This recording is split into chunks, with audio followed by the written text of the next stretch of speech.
നമസ്കാരം. വനമാലിയിലേക്ക് ഏവർക്കും സ്വാഗതം. പൂന്താനം തിരുമേനിയുടെ ശ്രീകൃഷ്ണ കർണാമൃതത്തിലെ 67 ശ്ലോകങ്ങളാണ് നമ്മൾ ഇതുവരെ പഠിച്ചത്. ഇന്ന് 68ാമത്തെ ശ്ലോകം നമുക്ക് ചൊല്ലാം. അംഗഭംഗി കണ്ടു കണ്ടനംഗമാൽ പിണഞ്ഞുമേവുമംഗനാജനത്തോടെ മനം കലർന്ന മാധവൻ, രംഗനാഥനെന്നു പേർ പുകഴ്ന്ന നാഥനിന്നെനിക്കു സംഗനാശമെന്നു ചൊന്ന മംഗളം തരേണമേ. അംഗഭംഗി കണ്ട്, ആ ഭഗവാന്റെ ശരീരത്തിൻ്റെ ഭംഗി അല്ലെങ്കിൽ കാന്തി കണ്ട്, അനംഗമാൽ പിണഞ്ഞ മേവും, അനങ്കൻ എന്ന് വെച്ചാൽ കാമദേവൻ, കാമദേവന്റെ മാൽ പീഡ, കാമപീഡയിൽ അകപ്പെട്ട അങ്കനാജനത്തോടെ മനം കലർന്ന മാധവൻ, അങ്കനാജനത്തോട് മനസ്സ് കൂടിച്ചേർന്ന ആ മാധവൻ. അങ്കനാജനം എന്ന് പറഞ്ഞാൽ ഇവിടെ ആ ഓടി വന്ന ഗോപസ്ത്രീകളെയാണ് ഉദ്ദേശിച്ചത്. അവരുടെ മനസ്സിലെ ആ നിഷ്കളങ്കമായ ഭക്തിയും സ്നേഹവും കണ്ടിട്ട് കൃഷ്ണന്റെ മനസ്സ് അനുകമ്പാർദ്രമായി തീർന്നു.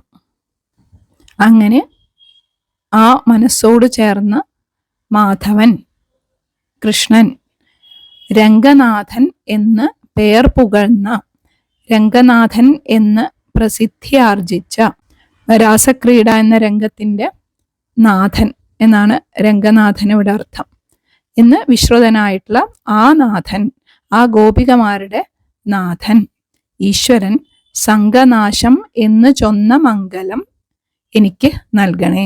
സംഘനാശം എന്ന് വെച്ച് കഴിഞ്ഞാൽ ലൗകിക വിഷയാസക്തി നാശം. അതായത് ഈ സാധാരണ നമ്മുടെ ഈ ജീവിതത്തിൽ പല ലൗകിക വിഷയങ്ങളോട് നമുക്ക് തോന്നുന്ന ആഗ്രഹം, അത് വേണം ഇത് വേണം എന്നൊക്കെ തോന്നുന്ന ഒരു ആഗ്രഹം, അതാണ് ആസക്തി. അത് ഇല്ലാതെയൊക്കെ അതിന് നാശം വരണം. അത് തന്നെയാണ് സംസാര ബന്ധത്തിൽ നിന്നുള്ള മോക്ഷം എന്ന് പറയുന്നത്. ആ സംഘനാശം എന്ന് ചൊന്ന മംഗലം തരേണമേ, ആ സംഘനാശം എന്ന് പറയുന്ന ആ മംഗലം, ഭാഗ്യം അല്ലെങ്കിൽ അനുഗ്രഹം എനിക്ക് തരേണമേ എന്നാണ് ഈ ശ്ലോകത്തിലൂടെ പ്രാർത്ഥിക്കുന്നത്. ഇവിടെ കൃഷ്ണൻ എനിക്ക് ലൗകിക സുഖത്തോടുള്ള ആസക്തി ഇല്ലാതാക്കി അനുഗ്രഹിക്കണം എന്നാണ് പറയുന്നത്. ഇനി അടുത്ത ശ്ലോകം നോക്കാം. ചെന്താമരപ്പൂമലർമാല മൗലോ ചെന്താമര കണ്ണനണിഞ്ഞു നന്നായി, വൃന്ദാവനത്തിൽ കുഴലൂതുമക്കോപ്പെന്നാകിലും ചേതസി കണ്ടിതാവൂ. ഇവിടെ കൃഷ്ണന്റെ രൂപമാണ് പറയുന്നത്.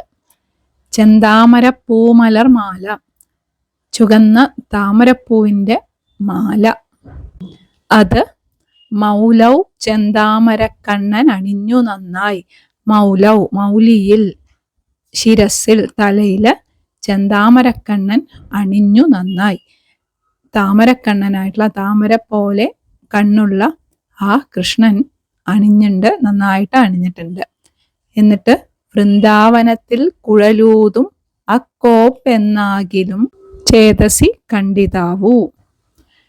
തലയില് താമരപ്പൂമാലയൊക്കെ നന്നായിട്ട് അണിഞ്ഞിട്ട് വൃന്ദാവനത്തിൽ ഇരുന്ന് കുഴലൂതുന്ന ആ രൂപം, അതാണ് കോപ്പ് എന്ന് വെച്ച് കഴിഞ്ഞാൽ വേഷം, അലങ്കാരം എന്നൊക്കെ അർത്ഥം. എന്നാകിലും, എന്നെങ്കിലും ചേതസി, എനിക്ക് മനസ്സിൽ കാണാൻ സാധിക്കുമോ? അതായത് തിരുമുടിമാലയൊക്കെ ചൂടി വൃന്ദാവനത്തിലിരുന്ന് ഓടക്കുഴൽ വിളിക്കുന്ന ആ കൃഷ്ണന്റെ രൂപം എൻ്റെ മനസ്സിൽ എപ്പോഴും തോന്നണേ എന്നാണ് ഈ ശ്ലോകത്തിലൂടെ തിരുമേനി പ്രാർത്ഥിക്കുന്നത്. ഇനി അടുത്ത ശ്ലോകം നോക്കാം. വൃന്ദാവനത്തിലെഴുന്നള്ളി വിലാസമോടെ മന്ദാരമാല കുഴൽ പീലികൾ പൂണ്ടു നന്നായി, പെണ്ണുങ്ങളോടുമിട ചേർന്നു നിലാവു തോറും കണ്ണൻ കളിച്ച കളിയൻപൊടു കാൺമനോ ഞാൻ. ഇവിടെ വൃന്ദാവനത്തില് കണ്ണനാടിയ രാസകേളി എനിക്ക് കാണാൻ സാധിക്കുമോ എന്നാണ് ചോദിക്കുന്നത്. വൃന്ദാവനത്തിൽ എഴുന്നള്ളി വിലാസമോടെ, വൃന്ദാവനത്തില് വന്ന് വിലാസമോടെ ശൃംഗാരഭാവത്തോടെ മന്ദാരമാല കുഴൽ പീലികൾ പൂണ്ടു നന്നായി.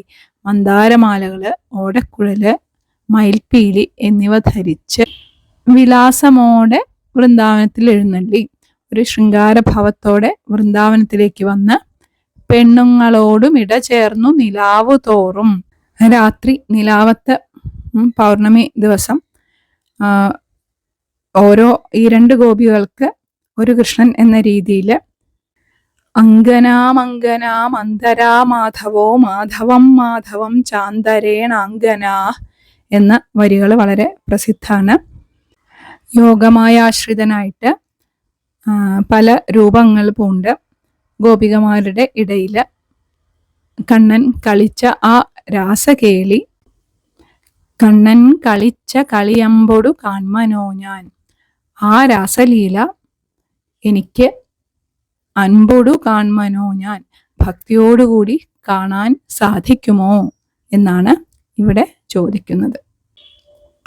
ഇന്ന് നമ്മൾ വായിച്ച ഈ 3 ശ്ലോകങ്ങൾ എല്ലാവർക്കും മനസ്സിലായി എന്ന് വിചാരിക്കുന്നു. അടുത്ത ദിവസം ബാക്കി ശ്ലോകങ്ങൾ നമുക്ക് വായിക്കാം. എല്ലാവർക്കും നല്ലത് മാത്രം വരട്ടെ എന്ന പ്രാർത്ഥനയോടെ